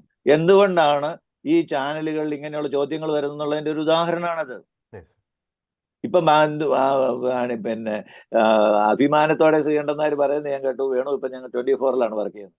ഇവരൊക്കെ ഇപ്പൊ ഓരോ സമയത്ത് ഓരോ സ്ഥലത്ത് എവിടെയാ വർക്ക് ചെയ്യുന്നത് നമുക്ക് പറയാൻ പറ്റത്തില്ല, അത് വേറൊരു പ്രശ്നം. പക്ഷെ അദ്ദേഹം പറഞ്ഞതിനകത്ത് ഒരു പ്രധാന പോയിന്റ് ഉണ്ട്. ഈ ചാനലുകാർ പലരും ചോദ്യം ചോദിക്കുന്ന ഉദ്ദേശം ഞങ്ങളുടെ ചാനലിന്റെ താല്പര്യമാണ്, ഞങ്ങളുടെ കച്ചവട താല്പര്യമാണ്, അതുകൊണ്ടാണ് ഞങ്ങൾ ഇങ്ങനത്തെ ചോദ്യങ്ങൾ ചോദിക്കുന്നത്. പിന്നെ ആ ബിന്ദു പറഞ്ഞ ഒരു കാര്യം കൂടെ ഉണ്ട്. ഇപ്പൊ സാറേ എന്നെ എല്ലാവരും കളിയാക്കി ഞാൻ എന്റെ മകൾക്ക് വേണ്ടി ഇങ്ങനെ കരഞ്ഞതിനും ഒക്കെ കുറ്റപ്പെടുത്തി അമ്മ അങ്ങനെയൊക്കെ പറഞ്ഞു. പക്ഷെ ഒരു കാര്യം എനിക്ക് സാറിനോട് പറയാനുണ്ട്. അതായത് ഞാൻ ഏതോ പോലീസുകാരനെ കാണാൻ ചെന്നപ്പോൾ അദ്ദേഹം എനിക്കൊരു പേപ്പർ ക്ലിപ്പിംഗ് കാണിച്ചു തന്നു. അതായത് ടൈംസ് ഓഫ് ഇന്ത്യയിലോ ഹിന്ദുസ്ഥാൻ ടൈംസിലോ വന്നൊരു വാർത്തയാണ്. ഞാൻ ഇങ്ങനെ ബഹളം വെച്ചതുകൊണ്ട് ഇന്ത്യയിലെ മെഡിക്കൽ കോളേജുകളും എഞ്ചിനീയറിംഗ് കോളേജും പഠിച്ച 158 കുട്ടികളുടെ മാതാപിതാക്കള് അവരുടെ മക്കളുടെ ഇതുപോലെയുള്ള ബന്ധം കണ്ടുപിടിക്കുകയും അവരെ കൗൺസിലിംഗും എല്ലാം കൊടുത്ത് അതിൽ നിന്ന് മോചിപ്പിക്കുകയും ചെയ്യുന്നു. ഇതാണ് സഭ ഉദ്ദേശിക്കുന്നത്. ഇങ്ങനെയുള്ള ദുരന്തങ്ങള് നാട്ടിൽ നടക്കുന്നുണ്ട്, അതിനെക്കുറിച്ച് ജാഗ്രത പുലർത്തണം. ഈ പ്രണയ അഭിനയിച്ചോ അല്ലെങ്കിൽ കാണിച്ചോ വരുന്നവരൊന്നും പ്രണയത്തിനല്ല. ഇപ്പൊ അച്ഛൻ മുമ്പ് ചൂണ്ടിക്കാണിച്ചതുപോലെ കേരളത്തിൽ വലിയ വിവാദമായ ഒരു കേസല്ലായിരുന്നു അഹാദിയയുടെ അഖിലയുടെ കേസ് തെലവരപ്പറമ്പിലെ. സുപ്രീം കോടതിയിലാണ് കേസ്. സുപ്രീം കോടതി കേസ് വാദി കപിൽ സിബലിന് കൊടുത്ത് 75 ലക്ഷം രൂപയാണ്. കപിൽ സിബല് ആ കേസ് വാദിക്കാൻ മേടിച്ച് 75 ലക്ഷം. ഈ ഒരു പനിയൊന്നും ഇല്ലാത്തവൻ എവിടെ നിന്ന് കിട്ടി 75 ലക്ഷം രൂപ? നമുക്ക് ഇപ്പൊ ഞാൻ ചോദിക്കട്ടെ, അത്യാവശ്യം ജീവിക്കാൻ മാർഗമുള്ള ജോജി ഞാനും ഒക്കെ ഈ അത്യാവശ്യം എന്ന് പറഞ്ഞാൽ വലിയ സുപ്രീം കോടതിയിൽ ഒരു കേസ് നടത്താൻ നമ്മളെ കൊണ്ട് പറ്റുമോ? ഒരു അഡ്വക്കേറ്റിന് ഒരു മണിക്കൂറിന് 6 ലക്ഷം രൂപ 5 ലക്ഷം രൂപ കാശ് കൊടുക്കണം. ഇവരെങ്ങനെ ഈ കേസ് നടത്തുന്നത്? അപ്പൊ ഇതിന്റെ പിന്നിൽ ഗൂഢശക്തികളുണ്ടെന്നും അവര് പൈസ കൊടുക്കുന്നുണ്ടെന്നുള്ള ഒരു യാഥാർത്ഥ്യമാണ്. പക്ഷെ ഇങ്ങനെയുള്ള സംഭവങ്ങൾ ഉണ്ടായതുകൊണ്ട് ആ അമ്മ ശ്രദ്ധപ്പെടുത്തിയത് 158 കുട്ടികളെ മാനസാന്തരപ്പെടുത്താൻ അല്ലെങ്കിൽ അവരുടെ ബന്ധങ്ങളിൽ നിന്ന് രക്ഷിക്കാൻ എനിക്ക് സാധിച്ചു എന്നുള്ളതാണ്. ഇത് നാട്ടിൽ നടക്കുന്നതല്ല. ഇപ്പം ചാനൽ ഇതിനെക്കുറിച്ച് നടന്ന ഒരു ചാനൽ ചർച്ച, കേരളത്തിലെ ഒരു വലിയ ചാനൽ നടത്തിയ ചർച്ച ഞാൻ സംബന്ധിച്ചു. ഡോക്ടർ ചാക്കോ കാളാമ്പറമ്പിൽ അതിനകത്ത് പങ്കെടുക്കുന്നുണ്ടായിരുന്നു. ചാക്കോ കാളാമ്പറമ്പിൽ പറഞ്ഞു, നിങ്ങൾക്ക് കണക്കുണ്ടോ? ഇവർക്ക് ഭയങ്കര നിർബന്ധം കണക്കിനാണ്. മന്ത്രി പറഞ്ഞു, അങ്ങനെ പറഞ്ഞു, ഇവര് പറഞ്ഞു കണക്കുണ്ടോ? അപ്പൊ അദ്ദേഹം പറഞ്ഞു, ഞങ്ങൾ ഇങ്ങനെ നടത്തുന്ന ഒരു കേന്ദ്രത്തിൽ, ഇങ്ങനെ കെണിയിൽ പെട്ടുപോയവർക്ക് വേണ്ടി പുനരധിവസിപ്പിക്കാൻ നടത്തുന്ന ഒരു കേന്ദ്രത്തിൽ 5 വർഷമായിട്ട് 500 പേര് സബ്ജക്ട് ടു കറക്ഷൻ, ഫിഗേഴ്സ് ഒന്നും ഞാൻ പറയുന്നത് കൃത്യമായിരിക്കണമെന്നില്ല, 500 ചിലപ്പോൾ 300 400 ഒക്കെ ആയിരിക്കും, എനിക്കറിയത്തില്ല. ഇത്രയും പേര് വന്നിട്ടുണ്ട്, അവരവിടെ നിന്ന് റീഹാബിലിറ്റേറ്റ് ചെയ്തിട്ടുണ്ട്. അത് വിശ്വസിക്കാൻ അവർക്ക് തയ്യാറല്ല. ഇല്ലെങ്കിൽ അച്ഛൻ പറഞ്ഞ പിന്നെ ഈ സ്റ്റിംഗ് ക്യാമറ ഓപ്പറേഷൻ ഒന്നും നടത്തണ്ട, ഇങ്ങനെയുള്ള ഒരു കേന്ദ്രത്തിൽ ചെന്ന് ഇങ്ങനെ സംഭവം ഉണ്ടായിട്ടുണ്ടോ എന്ന് ചോദിച്ചാൽ പറയാൻ തയ്യാറാണ്. ഈ തിരുവനന്തപുരത്ത് BJP-ക്കാർ നടത്തുന്നുണ്ട് അങ്ങനെ ഒരു കേന്ദ്രം. ഇതൊന്നും യാഥാർത്ഥ്യമല്ല. മാർക്സിസ്റ്റുകാരെ കുറിച്ച് പറഞ്ഞപ്പോൾ തന്നെ അവർക്ക് ഇച്ചിരി വിഷമം ഉണ്ടായി. മാർക്സിസ്റ്റുകാർ തട്ടിക്കൊണ്ട് പോകുന്നതിനെ കുറിച്ച് അവരുടെ സമൂഹത്തിൽ നിന്ന്. ബാക്കിയുള്ള സമൂഹത്തിൽ നിന്ന് ഇങ്ങനെ നടക്കുന്നു. ഇനി പെൺകുട്ടികളെ കുറിച്ച് പറയുന്നു. പെൺകുട്ടികൾ, കേരളത്തിലെ പെൺകുട്ടികൾ, അത് ചർച്ചയിൽ ഭയങ്കര സംഭവമാണ്. കേരളത്തിലെ ക്രിസ്ത്യാനി പെൺകുട്ടികൾ കഷ്ടപ്പെട്ട് വിദേശത്ത് പോയി പിന്നെ കഷ്ടപ്പെട്ട് പൈസ ഉണ്ടാക്കി പല കുടുംബങ്ങൾ രക്ഷയാണ്. നിന്ന് ഓർത്ത് നോക്കണം, ഒരു കുട്ടിയെ നേഴ്സിംഗ് പഠിപ്പിക്കുന്ന ഒരു കുടുംബം ഇൻവെസ്റ്റ് ചെയ്യുന്ന എന്തുമാത്രം ഉണ്ടെന്നുള്ളത്. ആ കുടുംബത്തിന് എന്തെങ്കിലും ആ കുട്ടി ചെയ്തിട്ടുണ്ടെങ്കിൽ അത് വലിയ മഹാകാര്യമൊന്നുമല്ല, ആ കുട്ടി ചെയ്യേണ്ടതാണ്. അങ്ങനെയുള്ളവർ തട്ടിക്കൊണ്ടുപോകുമ്പോൾ ചിലപ്പോൾ ആ ആസ്പെക്റ്റിൽ ഒരു വിഷമം ഉണ്ടാവുമായിരിക്കും. അത് മഹാ തെറ്റാണോ? ഒരു കുട്ടിയെ നേഴ്സിംഗിന് പഠിപ്പിക്കണമെങ്കിൽ ഇപ്പം കുറച്ചുകൂടെ സ്ഥാപനങ്ങളൊക്കെ ഉള്ള ഒരു കാലഘട്ടത്തിലായിരുന്നു, എങ്കിലും ഒരു 5-6 ലക്ഷം രൂപയാവും. ഇതൊരു കുടുംബം, ഒരു ഇടത്തരം കുടുംബം ഇത് റിവേഴ്സ് മൊബിലൈസ് ചെയ്ത് ആ കുടുംബത്തിന്റെ മുഴുവൻ ഇൻവെസ്റ്റ്മെന്റ് നടത്തി അവർക്കൊരു വിദേശത്ത് പോകുമ്പോൾ ആ കുടുംബം രക്ഷപ്പെടുമല്ലോ എന്നുള്ളൊരു ചിന്ത അവർക്കുണ്ട്. അങ്ങനെ ഒരു കുടുംബത്തെ അല്ലേ താമരശ്ശേരിൽ ഒരു സഖാവ് തട്ടിക്കൊണ്ടുപോയത്? ഇതൊന്നും ആർക്കും ഒരു പ്രശ്നം അല്ല, ഈ പ്രശ്നമല്ലെന്നല്ല, ഇതൊന്നും പറഞ്ഞാൽ ഉടനെ വർഗീയത ഉണ്ടാക്കി. ഇതാണോ വർഗീയത ഉണ്ടാക്കുന്നത്? താമരശ്ശേരി രൂപത ഒരു മതബോധന ഗ്രന്ഥം ഉണ്ടാക്കി, അതിനകത്ത് 160 സംഭവങ്ങളുടെ കാര്യങ്ങൾ അവർ പറഞ്ഞിട്ടുണ്ട്. ആ മതബോധന ഗ്രന്ഥം പിൻവലിക്കണമെന്നും പറഞ്ഞ് വലിയ സമ്മർദ്ദം ഉണ്ടാക്കുന്ന സമാധാനത്തിന് എന്ന നേതാക്കന്മാരൊക്കെ ഉണ്ടല്ലോ. MK മുനീർ അടക്കമുള്ളവരല്ലേ പിതാവിനെ കണ്ട് പുസ്തകം പിൻവലിപ്പിച്ച്. അവരിത്തരം കാര്യങ്ങൾ എന്താ പ്രതികരിക്കാത്ത? ഇത് ശരിയല്ല എന്ന്.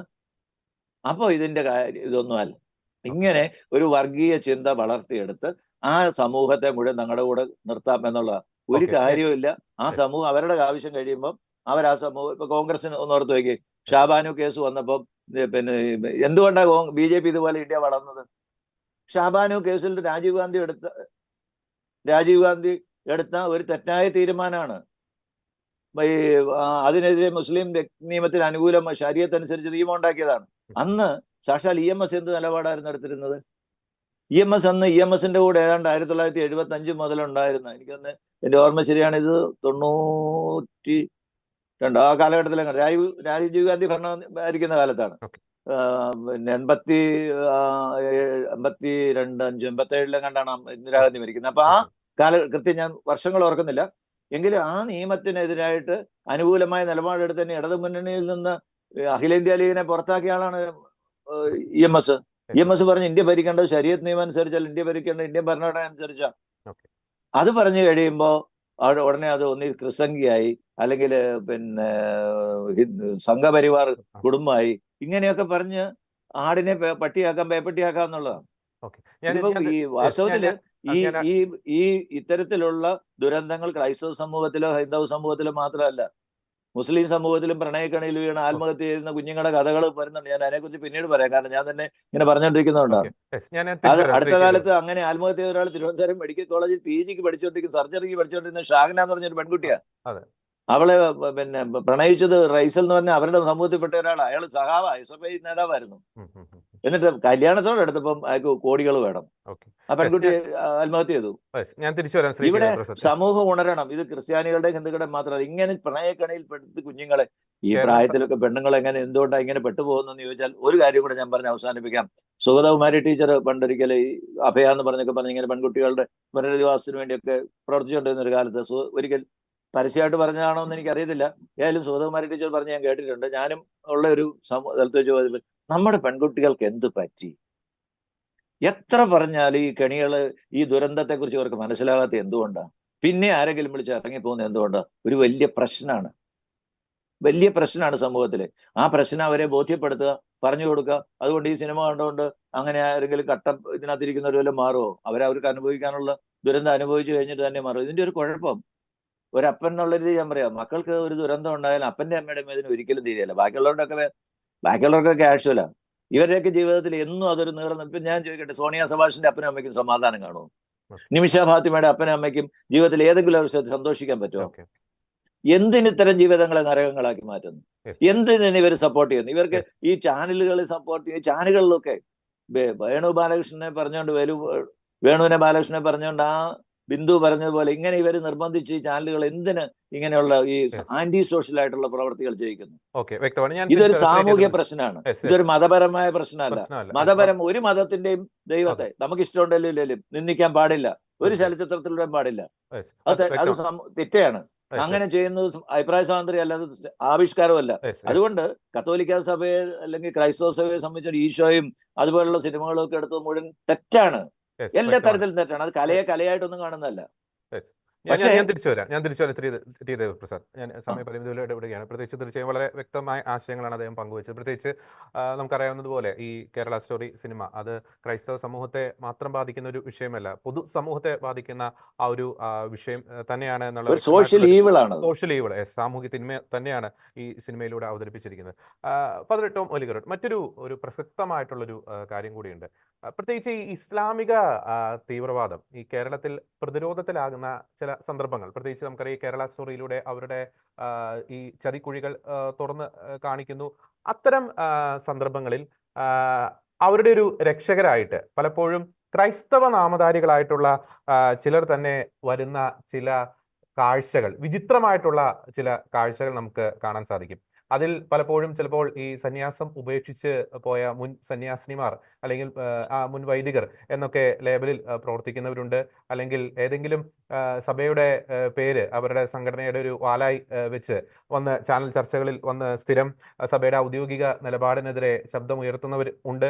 അല്ലെങ്കിൽ അതിൽ തന്നെ ചില വൈദികർ കൂടിയുണ്ട്. നേരത്തെ അങ്ങ് തുടക്കത്തിൽ സൂചിപ്പിച്ച ഒരു കാര്യം കൂടിയുണ്ട്. ഒരു സിനിമ മൂലം നിങ്ങളുടെ ഒരു മതവികാരം എന്തുകൊണ്ട് വ്രണപ്പെടുന്നു എന്നൊക്കെ എന്നൊക്കെ പറഞ്ഞ് ഈ ക്രിസംഗി എന്ന ആ പേരൊക്കെ ഈ സമൂഹത്തിൽ ചർച്ചയാക്കപ്പെട്ട വൈദികനെയൊക്കെ പലപ്പോഴും ഈ കൂട്ടർ ഇത്തരം സന്ദർഭങ്ങളിൽ ബൈറ്റുകളും പ്രതികരണമൊക്കെ എടുക്കാൻ വേണ്ടി പലപ്പോഴും സമീപിക്കുന്ന നമുക്ക് കാണാറുണ്ട്. എന്തുകൊണ്ടാണ് ഇങ്ങനെ സംഭവിക്കുന്നത്? അത് പലപ്പോഴും ക്രൈസ്തവ സമൂഹത്തോട് ചെയ്യുന്ന ഇത്തരം പ്രണയ കെണികളിൽ പെട്ട് ജീവിതം നശിപ്പിക്കപ്പെട്ട പെൺകുട്ടികളോട് ചെയ്യുന്ന, നേരത്തെ ശ്രീ ടി ദേവപ്രസാദ് ചൂണ്ടിക്കാണിച്ചതുപോലെ ഈ പെൺകുട്ടികളുടെയൊക്കെ മാതാപിതാക്കളോട് ചെയ്യുന്ന, സഭയോട് ചെയ്യുന്ന വലിയൊരു ക്രൂരത തന്നെയല്ലേ ഫാദർ ടോം ഒലിക്കരോട്ട്? ജോർജി, ഇത് സഭയെ വിട്ടേക്കൂ, കേരളത്തിലെ പൊതുസമൂഹത്തോട് ചെയ്യുന്ന ഒരു കനത്ത തെറ്റായിട്ടാണ് ഞാൻ വിലയിരുത്തുന്നത്. രണ്ടാമത്തെ കാര്യം, ഞാൻ വിചാരിക്കുന്നില്ല ഇവരെല്ലാവരും ഇതൊന്നും അറിയാത്ത ആളുകളൊന്നും അല്ല.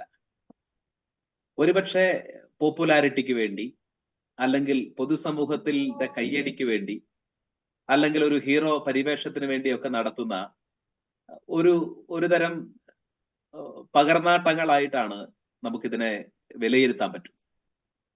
അതുകൊണ്ട് അങ്ങനെയൊക്കെ നടത്തുന്നവർ അവരുടെ സ്വാതന്ത്ര്യം ആണല്ലോ ഏത് അഭിപ്രായം പറയണമെന്നൊക്കെ ഉള്ളത്. നമ്മൾ അവരെ വിധിക്കാനൊന്നും നമ്മൾ ആരുമല്ല. എങ്കിലും കർത്താവ് കുരിശിൽ കിടന്ന് പ്രാർത്ഥിച്ചത് മാത്രമേ അവരെ കുറിച്ചൊക്കെ പ്രാർത്ഥിക്കാനും ഉള്ളൂ. കർത്താവെ, പിതാവെ, ഇവർ ചെയ്യുന്ന എന്തെന്ന് ഇവർ അറിയുന്നില്ല, അവരോട് ക്ഷമിക്കണം. കാരണം ഇവിടെ ജീവിതത്തിന്റെ വലിയ അവസ്ഥകളിലൂടെ കടന്നുപോയ, കുടുംബം തന്നെ തകർന്നുപോയ നൂറുകണക്കിന് ഉദാഹരണങ്ങൾ നമ്മുടെ മുമ്പിൽ പച്ചയായിട്ട് നിൽക്കുകയാണ്. മാതാപിതാക്കന്മാരുടെ കണ്ണുനീര് തകർന്ന കുട്ടികളുടെ ജീവിതവും നമ്മുടെ മുമ്പിലുണ്ട്. ഇതൊക്കെയും അവഗണിച്ച് ഞങ്ങൾ അതൊന്നും അറിയുന്നില്ല എന്ന് പറഞ്ഞ് അതിനെതിരെ സംസാരിക്കണമെങ്കിൽ അപാരമായ ഒരു ഹൃദയ കാഠിന്യം തന്നെ ആവശ്യമാണ്. നമ്മൾ അവരെ വിധിക്കാനല്ല, പക്ഷേ അവർ ഉറങ്ങുന്നവരല്ല, അവർ ഉറക്കം നടിക്കുന്നവരാണ്. അവരെ നമ്മളാൽ ഉണർത്താൻ സാധിക്കത്തില്ല. പക്ഷേ നമ്മൾ എന്താണ് ചെയ്തുകൊണ്ടിരിക്കുന്നത്? നമ്മൾ പറയുന്നത് നമ്മുടെ കുട്ടികളോട് ഒരു ജാഗ്രത ഉണ്ടാവണം. പ്രണയത്തിനെതിരായിട്ടല്ല സഭ സംസാരിക്കുന്നത്. നോക്കൂ, ഒരുപക്ഷെ ലോകത്തിലെ ഏറ്റവും ആദ്യത്തെ പ്രണയ ഗീതം എവിടെ നിന്നാണ്? വിശുദ്ധ ബൈബിളാണ് അത് അവതരിപ്പിക്കുന്നത്. ആദം ഹവ്വയെ കാണുമ്പോൾ ഇതാ എന്റെ അസ്ഥിയിൽ നിന്നുള്ള അസ്ഥിയും എന്റെ മാംസത്തിൽ നിന്നുള്ള മാംസവും എന്ന് പറയുന്ന പ്രണയഗീതം ഒരുപക്ഷെ ലോകത്തിലെ ഏറ്റവും പഴക്കമുള്ള ഒരു പ്രണയഗീതമാണ്. അപ്പൊ പ്രണയത്തെ ഇല്ലായ്മ ചെയ്യുന്ന ഒരു സമൂഹമല്ല ക്രൈസ്തവരുടേത്. ശുദ്ധമായ പ്രണയത്തെ പ്രകീർത്തിക്കുന്ന ഉത്തമഗീതം എന്ന് പറയുന്ന ഗ്രന്ഥത്തിന് ഇടമുള്ള ബൈബിളാണ് നമ്മൾ ഹൃദയത്തിൽ ചേർത്ത് പിടിക്കുന്നത്. ഇവിടെ നമ്മൾ എന്തിനെതിരെയാണ് സംസാരിക്കുന്നത്? ആ നിർമ്മലമായ പ്രണയത്തിൽ വിഷം കലർത്തുന്ന, അതിനെ ഒരു കെണിയാക്കി മാറ്റുന്നതിനെതിരാണ്. ആ കെണിയെക്കുറിച്ച് ചില ജാഗ്രതയുടെ മുന്നറിയിപ്പുകൾ നമ്മൾ നടത്തിക്കൊണ്ടിരിക്കുകയാണ്. അതാണ് വിശ്വാസ പരിശീലന രംഗത്ത് നമ്മൾ ചെയ്യുന്നത്. അത് നമ്മുടെ കടമയാണ്. ഇനി ഞാൻ പറഞ്ഞ് അവസാനിപ്പിക്കുകയാണ്. ക്രിസ്ത്യാനിയുടെ വിശ്വാസ പരിശീലനത്തിൽ എന്ത് പഠിപ്പിക്കണമെന്ന് തീരുമാനിക്കേണ്ടത് ക്രിസ്ത്യാനികളായിരിക്കണം. അതിൽ രാഷ്ട്രീയക്കാരോ മറ്റു സംഘടനകളോ ഇടപെടേണ്ട കാര്യമില്ല. ഒരിക്കലും മറ്റാരെയും ദ്രോഹിക്കാൻ നമ്മൾ ജാഗ്രത പുലർത്തണമെന്ന് പറയുന്നതിലപ്പുറം ഒരു വിശ്വാസത്തെയും ഒരിടത്തും ആക്ഷേപിക്കാൻ ഈ കാലം അത്രയും നമ്മളിൽ നിന്ന് ഒരു ശ്രമം ഉണ്ടായിട്ടില്ല.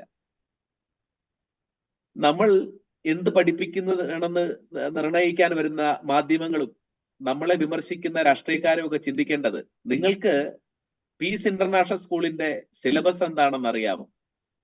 അവിടെ എം അക്ബറിന്റെ നേതൃത്വത്തിലുള്ള സ്കൂളുകളിൽ പഠിപ്പിക്കുന്നത് എന്താണെന്ന് അറിയാമോ? അതിനെക്കുറിച്ച് നിങ്ങൾ എന്തെങ്കിലും വ്യാകുലപ്പെട്ടിട്ടുണ്ടോ? അങ്ങനെയുള്ള കാളകൂടങ്ങളൊന്നും അല്ലല്ലോ നമ്മൾ പഠിപ്പിക്കുന്നത്.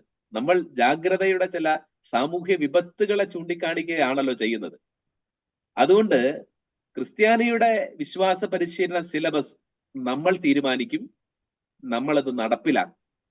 അതിനെതിരെ ആരും വിലപിച്ചിട്ടും പരാതിപ്പെട്ടിട്ടും പ്രകമ്പനങ്ങൾ ഉണ്ടാക്കിയിട്ടും പ്രകോപനം സൃഷ്ടിച്ചിട്ടും ഇവിടെ ഒരു മതത്തിന്റെ വേർതിരിവ് ഉണ്ടാക്കാമെന്ന് വ്യാമോഹിച്ചിട്ടും യാതൊരു കാര്യവുമില്ല.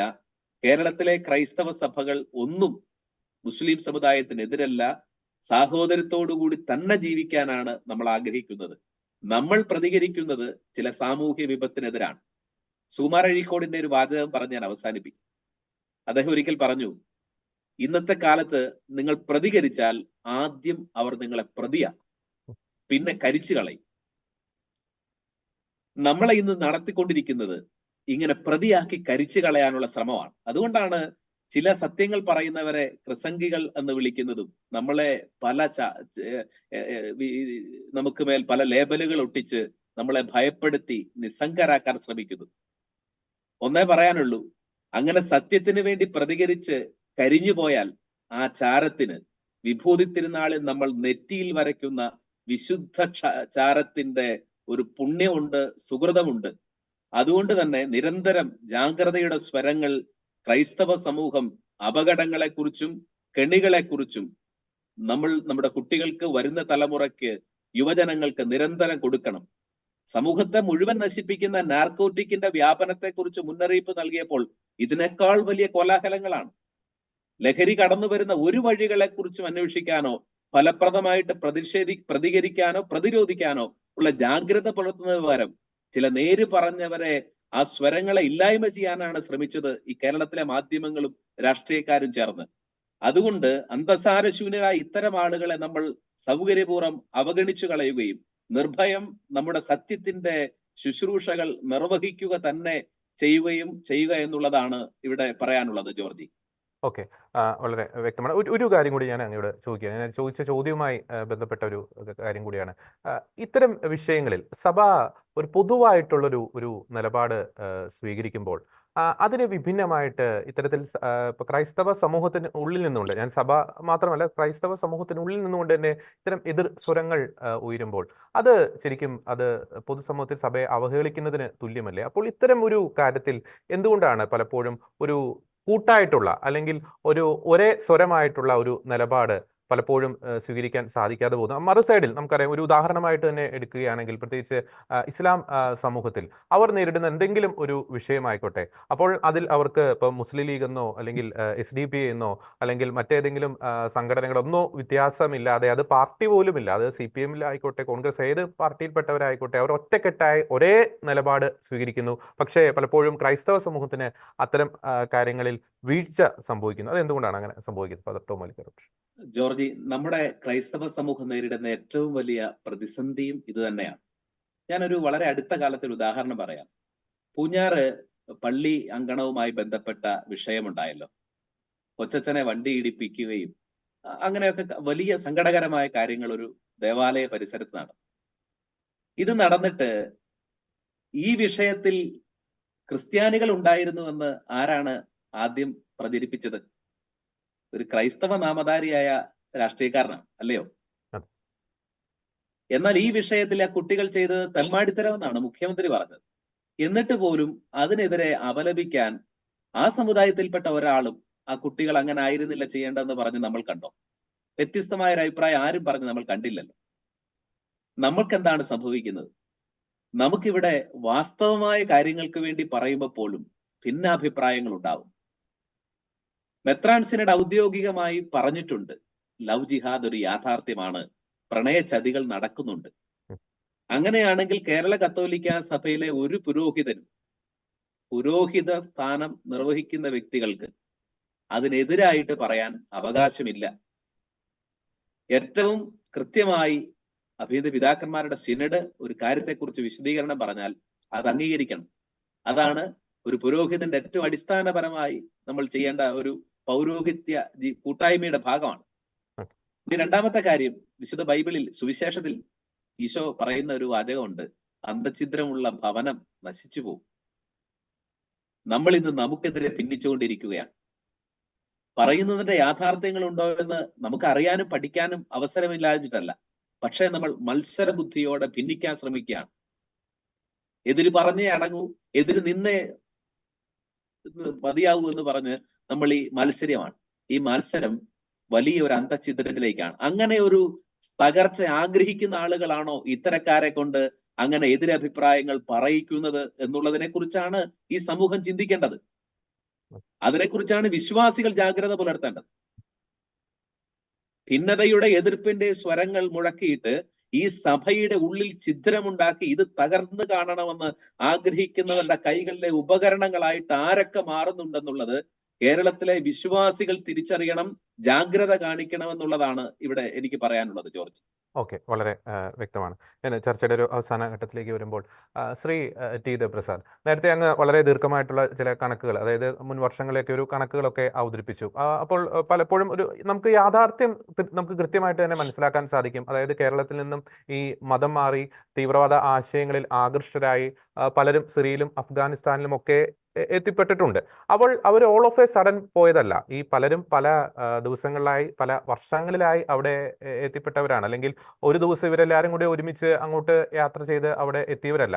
ഈ വർഷങ്ങളായിട്ട് നടന്ന ഒരു പ്രോസസ്സ്, അത് വർഷങ്ങളായിട്ട് തന്നെ തുടരുന്നു. ഇപ്പൊ എൻ്റെ ചോദ്യം ഇതാണ്, ഇത്തരത്തിൽ ഈ വർഷങ്ങളായിട്ട് നടക്കുന്ന ഈ കാര്യങ്ങൾ, ഈ മതം മാറി ഇത്തരത്തിൽ ഈ തീവ്രവാദ ആശയങ്ങളിലേക്ക്, ഈ അഫ്ഗാനിലും സിറിയയിലേക്കൊക്കെ പോകുന്ന വളരെ ഗുരുതരമായിട്ടുള്ള ഒരു കുറ്റകൃത്യമാണ്. നമ്മുടെ ഇന്റലിജൻസ് സംവിധാനങ്ങൾക്ക് എന്തുകൊണ്ടാണ് ഈ കാര്യങ്ങൾ തിരിച്ചറിയാൻ സാധിക്കാതെ പോകുന്നത്? പലപ്പോഴും അങ്ങ് പറഞ്ഞതുപോലെ പോലീസ് മേധാവിമാർ ഒക്കെ ഇത്തരത്തിലൊരു മുന്നറിയിപ്പ് നൽകിയിട്ടുള്ളതാണ്. പക്ഷെ എന്തുകൊണ്ട് ഈ പോക്ക്, ഈ അന്താരാഷ്ട്ര തലത്തിലേക്ക് അല്ലെങ്കിൽ ഈ തീവ്രവാദ സംഘടനയിലേക്കുള്ള ഇവരുടെ പോക്ക് എന്തുകൊണ്ട് തടയാൻ സാധിക്കുന്നില്ല? ഈ റാഡിക്കലൈസേഷൻ എന്തുകൊണ്ട് മുൻകൂട്ടി കണ്ടുകൊണ്ട് അത് തടയാൻ പലപ്പോഴും നമ്മുടെ സംവിധാനങ്ങൾക്ക് കഴിയാതെ പോകുന്നു? എന്ത് പരിമിതിയാണ് അവരവിടെ നേരിടുന്നത്, ശ്രീ ടി ദേവപ്രസാദ്?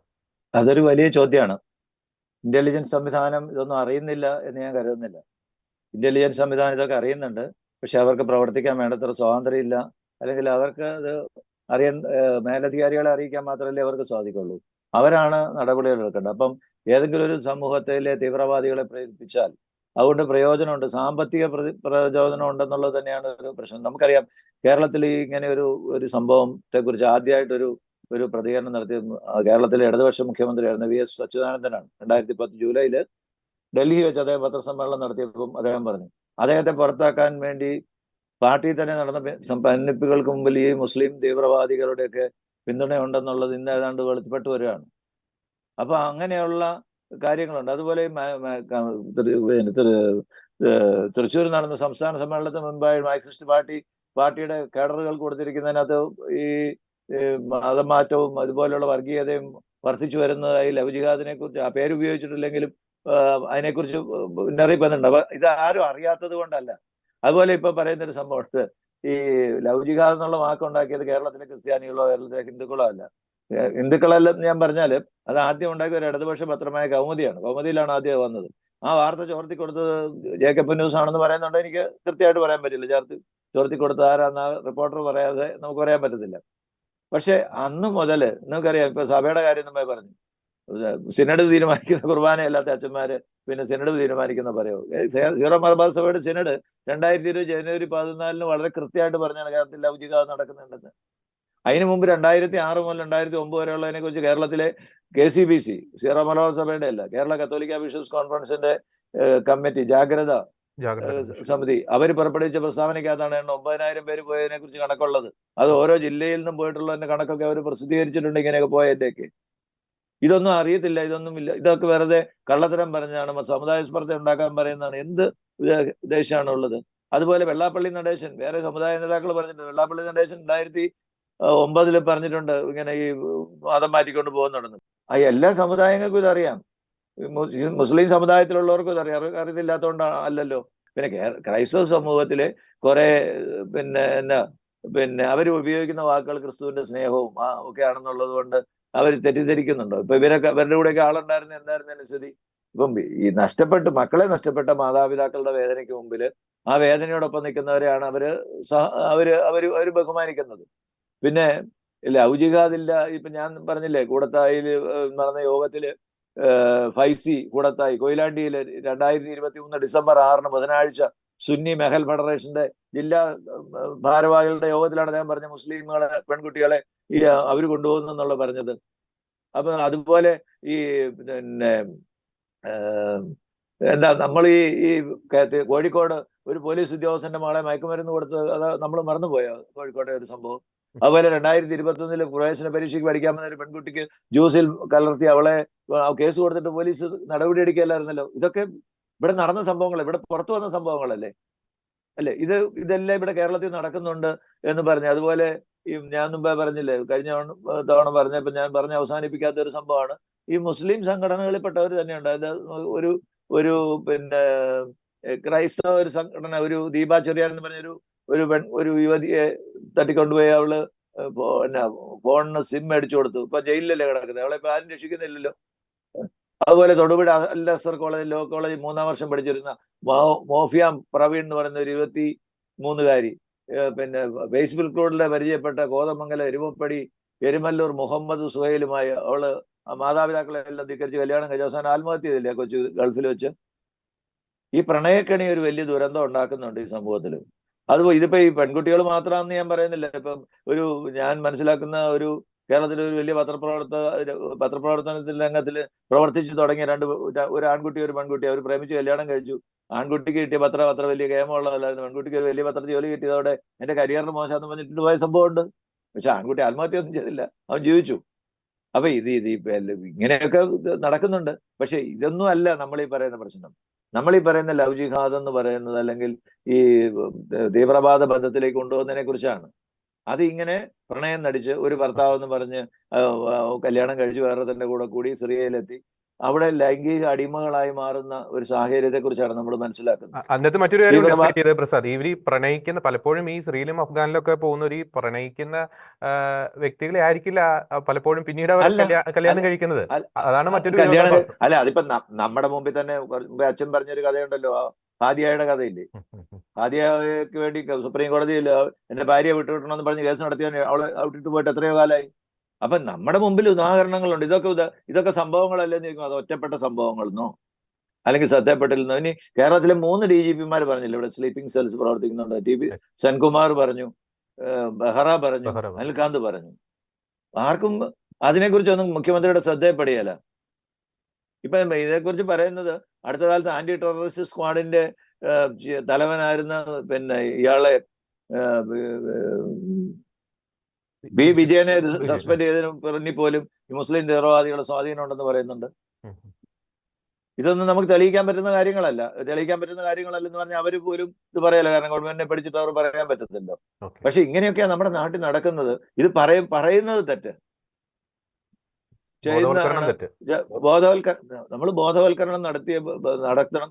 എന്നിട്ടും ഇങ്ങനെയൊക്കെ നമ്മുടെ പെൺകുട്ടികൾ പോവുകയാണെങ്കിൽ നമുക്ക് വേറെ ഒന്നും ചെയ്യാൻ പറ്റത്തില്ല. പക്ഷെ പിന്നെ നമ്മളെ സംബന്ധിച്ച് ഒരു അടിസ്ഥാനപരമായ ഒരു സംഭവം ഉണ്ടല്ലോ, ദൈവമാണ് കർത്താവ് എന്നുള്ള വിശ്വാസത്തോടെ കർത്താവിനെ വിളിച്ചപേക്ഷിക്കുക, ഞങ്ങളുടെ കുഞ്ഞുങ്ങളെ കാത്തുകൊള്ളണമെന്ന്. അതാണ് നമ്മുടെ ഏറ്റവും വലിയ സുരക്ഷ. അത് ഇങ്ങനെയൊക്കെ ബോധവൽക്കരണമൊക്കെ ചെയ്ത് അതും അവരുടെ ബുദ്ധിയിൽ പ്രകാശിപ്പിക്കണമെന്ന് പ്രാർത്ഥിക്കുക. അല്ലാതെ ഒന്നും കുഞ്ഞുങ്ങൾ രക്ഷപ്പെടത്തില്ല. ഇതിനാരോടും ശല്യമില്ലല്ലോ. ഞങ്ങളുടെ കുഞ്ഞുങ്ങളുടെ ബുദ്ധിയെ പ്രകാശിപ്പിക്കണേ കർത്താവേ, പരിശുദ്ധാത്മാവേ, ഈശോയെ എന്നൊക്കെ നമുക്ക് പ്രാർത്ഥിക്കുന്നതിന് ആരും നമ്മളെ വിലക്കുകയല്ലോ. ഇതിപ്പം ഒന്നൊരു കാര്യങ്ങൾ നമ്മൾ ഉപസംഹരിച്ച് പറയുന്നതാണ്, ഇതൊരു വെറും ഒരു ആവിഷ്കാര സ്വാതന്ത്ര്യത്തിന്റെ പ്രശ്നമല്ല. ഇതൊരു സാമൂഹിക തിന്മയ്ക്കെതിരായിട്ടുള്ള ഒരു സിനിമയാണ്. ഇതൊരു കേരള സമൂഹത്തിൽ ഒരു സാമൂഹിക തിന്മ. മുഖ്യമന്ത്രി പോലും നിയമസഭയെ സമ്മതിച്ചത്, അച്ഛൻ ചൂണ്ടിക്കാണിച്ചത്, രമേശ് ചെന്നിത്തല ആകുല പ്രകടിപ്പിച്ചത്, രാജഗോപാല് ആകുല പ്രകടിപ്പിച്ചത്, PT തോമസ് കൃത്യമായ സംഭവം പറഞ്ഞത്, ഒരു കാര്യം കൂടി എന്റെ ഓർമ്മ ശരിയാണെങ്കിൽ, പ്രത്യേകിച്ച് മുഖ്യമന്ത്രി ആ പ്രസംഗത്തിന്റെ കൺക്ലൂഷനിൽ പ്രത്യേകം എടുത്തു പറഞ്ഞത് CPM നേതാക്കളായ MLA-മാരാണ് ഇത് പുറത്തു കൊണ്ടുവന്ന് MLA-മാരായ കരുണാകരനും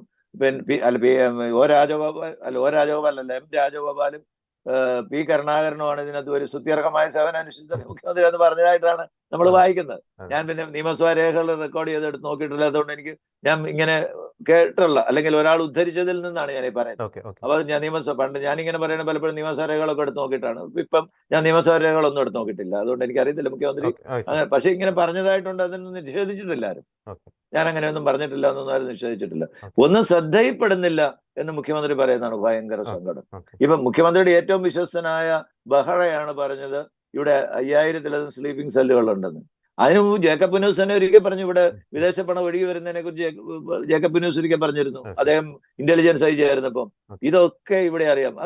അതുപോലെ നമുക്കറിയാം ഈ സർക്കാരിന്റെ അല്ലെങ്കിൽ ഈ പ്രീണനത്തിന്റെ ഭാഗമായിട്ട് ഈ പിന്നെ ജിഹാദിന് പ്രേരിപ്പിക്കുന്ന ഒരു പുസ്തകം വിലക്കണമെന്നും പറഞ്ഞ് 3 DGP-മാർ എഴുതി കൊടുത്തിട്ട് ഇതുവരെ എന്തെങ്കിലും തീരുമാനമുണ്ടോ? അന്വേഷണം പഠനം നടത്തിക്കൊണ്ടിരിക്കുക. അപ്പൊ സർക്കാരിന്റെ ഭാഗത്തുനിന്നും അല്ലെങ്കിൽ ഈ മുസ്ലിം സമൂഹത്തിലെ തീവ്രവാദികൾ അവർക്ക് സാമ്പത്തികമായിട്ടുണ്ട്. സാറ് അച്ഛൻ തുടക്കത്തിൽ ചൂണ്ടിക്കാണിച്ചതുപോലെ ഒരു കേരളത്തിലെ ഒരു പ്രമുഖനായ നേതാവിന്റെ മകൻ പറഞ്ഞ വില കൂടിയ ഈന്തപ്പഴങ്ങളും വിദേശ യാത്രകളുടെ ടിക്കറ്റുകളൊക്കെ വരുന്നതുകൊണ്ട് എന്റെ പപ്പ ഇതിനെക്കുറിച്ച് പറയുന്നത്. അത് വെറുതെ തമാശ പറഞ്ഞൊന്നുമല്ല. ഓക്കെ ഓക്കെ ഇതൊക്കെ എല്ലാവർക്കും അറിയാവുന്ന കാര്യങ്ങളാണ്. അത് പറയുമ്പോൾ കുറെ പേര് എതിർത്ത് പറഞ്ഞ ഉടനെ ഇവരെല്ലാം ആ മറ്റേ മതത്തെ സഹായിക്കുന്നവരും ബാക്കിയുള്ളവരെല്ലാം ആ മതത്തിന്റെ ശത്രു, ഒരിക്കലും അല്ല. ഈ കേരളത്തിൽ മുസ്ലിമുകളും ക്രിസ്ത്യാനികളും ഹിന്ദുക്കളും ഒക്കെ വളരെ സ്നേഹത്തോടെ ജീവിച്ചു പോകണമെന്ന് ആഗ്രഹിക്കുന്നതാണ്. നമ്മളിവിടെ ഒരു ന്യൂനപക്ഷമാണ്, വളരെ ചെറിയ ന്യൂനപക്ഷമാണ് ക്രൈസ്തവർ. നമുക്കിവിടെ ജീവിക്കണമെങ്കിൽ എല്ലാവരുടെയും സഹായവും സപ്പോർട്ടും ഒക്കെ വേണം. നമ്മൾ ആരോടും സമരം ചെയ്തൊന്നും നമുക്കങ്ങ് ജയിക്കാം എന്നുള്ളൊരു തെറ്റിദ്ധാരണയൊന്നും എനിക്കില്ല. അതല്ല നമ്മുടെ വഴി. പക്ഷെ ഇങ്ങനെയൊക്കെ നടക്കുന്നു എന്ന് പറയുന്നത് നമ്മുടെ സമൂഹത്തെ ജാഗ്രതപ്പെടുത്താനും, അതിനകത്ത് സമൂഹത്തിൽ തന്നെ കറുത്ത പുള്ളികളുണ്ട്, കറുത്ത ആടുകളുണ്ട്, അവരതും ഇതൊക്കെ പറയും. അതുകൊണ്ട് അവർ പറയുന്നതാണ് നമ്മൾ പറയുന്നതാണ് സത്യം എന്നുള്ള ജനം മനസ്സിലാക്കട്ടെ. അല്ല എന്താ നമ്മൾ പറയാതിരിക്കുന്നത്? അപ്പൊ അതുകൊണ്ട് നമ്മൾ ഈ സാമൂഹ്യ തിന്മ സമൂഹത്തിൽ നിന്നില്ലാതാണെങ്കിൽ നമ്മൾ ഏറ്റവും പ്രധാനമായിട്ട് വേണ്ടത് നമ്മൾ ദൈവത്തെ വിളിച്ച് പ്രാർത്ഥിക്കുക എന്നുള്ളതാണ്. ആ ദൈവം ഇടപെടും, നമ്മുടെ കുഞ്ഞുങ്ങളെ രക്ഷിക്കും എന്നുള്ളൊരു വിശ്വാസത്തോടെയാണ് ഞാൻ ഈ ചർച്ച അവസാനിപ്പിക്കുന്നത്. വളരെ വളരെ പ്രസക്തമായിട്ടുള്ള ആശയങ്ങൾ. തീർച്ചയായും ഈ സാമൂഹ്യ തിന്മകൾക്കെതിരെ ബോധവൽക്കരണം നടത്തുവാനുള്ള അവകാശം ക്രൈസ്തവ സമൂഹത്തിന് മാത്രമല്ല എല്ലാ മതവിഭാഗങ്ങളിൽ പെട്ടവർക്കുമുണ്ട്. കൃത്യമായിട്ടുള്ളൊരു നല്ലൊരു സന്ദേശം സാമൂഹ്യ തിന്മകളെക്കുറിച്ച് ബോധവൽക്കരിക്കുന്ന ആ ഒരു സിനിമയെക്കുറിച്ച് അത് പ്രദർശിപ്പിക്കുവാനും അതിൻ്റെ ഒരു മെസ്സേജ് കൃത്യമായിട്ട് തന്നെ പൊതുസമൂഹത്തിലേക്ക് എത്തിക്കുവാനുമുള്ള അവകാശം എല്ലാ വിഭാഗത്തിൽപ്പെട്ടവർക്കുമുണ്ട്. അതിനെതിരെ വാളോങ്ങുന്നവരുടെ ഉദ്ദേശ ശുദ്ധി സംശയ നിഴലിൽ തന്നെയാണ്. തീർച്ചയായും തീവ്രവാദത്തിനെതിരെ ഇസ്ലാമിക് സ്റ്റേറ്റ് പോലുള്ള കൊടും ഭീകര സംഘടനകൾക്കെതിരെ പൊതുസമൂഹം ഒറ്റക്കെട്ടായി ഉണർന്ന് പ്രവർത്തിക്കേണ്ട ഒരു കാലഘട്ടത്തിൽ തന്നെയാണ് നാം ജീവിക്കുന്നത്. ഈ ചർച്ചയിൽ വളരെ സജീവമായി പങ്കെടുത്ത ഫാദർ ടോം ഒലിക്കരോടൊപ്പം തന്നെ ശ്രീ ടി ദേവപ്രസാദ്, രണ്ടുപേർക്കും നന്ദി.